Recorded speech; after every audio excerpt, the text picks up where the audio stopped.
Okay, so let's get to the first problem on this worksheet, which, I need to make a new thing. Crap, let's see. Is that how we do it, please? Yes. Okay, landscape note, whatever. Yes, that's what I want.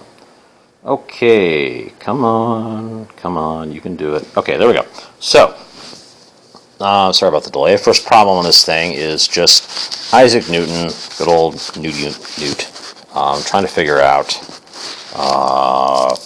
trying to apply this new law of universal gravitation he's got. So, the general form of the law is given on the sheet. What we've got here is a situation where here's the Earth. It's got a radius of r sub e.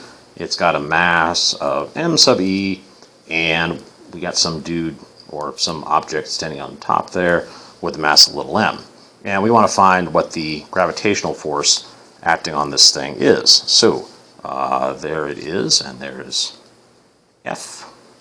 Okay, so the gravitational force acts downward on this thing, of course. So here's how we do this very simply. We're just going to worry about the magnitude here. So, yeah, that's not so good.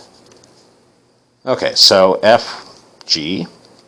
And so we take the general form of Newton's, law of universal gravitation, and we apply it to this situation. So, of course, we have our constant big G. We've got our two masses, which are the mass of the Earth and the mass of whatever object this is that's, near the Earth's surface. And then the distance between the center of the Earth and the object. Now, technically, we should probably take, like, that distance, like for little r, we should use RE plus whatever the height of the object is above the center of the Earth, right? Or, sorry, the height of the object above the surface. But since h is really just going to be super tiny compared to RE, we can effectively just say that the sum of RE and h is just going to be RE. If you're holding it, the radius of the Earth is on the order of 6,000 kilometers. If this object is a couple meters above the surface of the Earth, that really makes no difference. So, we can just plug in RE squared for that. And so, we're fine there. Now, we want to also say, we know that an object near the Earth's surface with a mass of little m is going to experience a gravitational force of magnitude m times little g. And we know that on the surface of the Earth, this little g is 9.81 meters per second squared.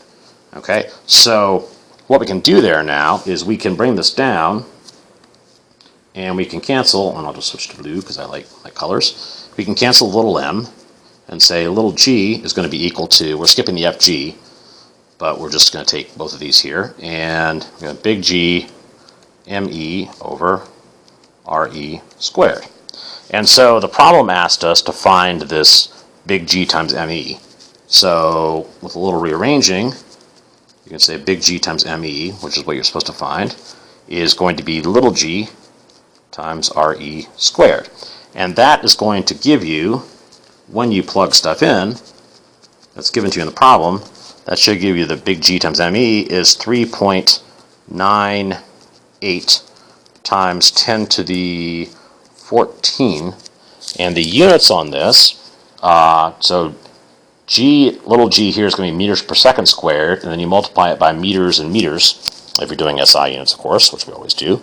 So you're going to get meters cubed, let me try my 3 again, meters cubed per second squared. And there you go. That's your answer to question 1. And this is something you will use over and over again as we go through this worksheet.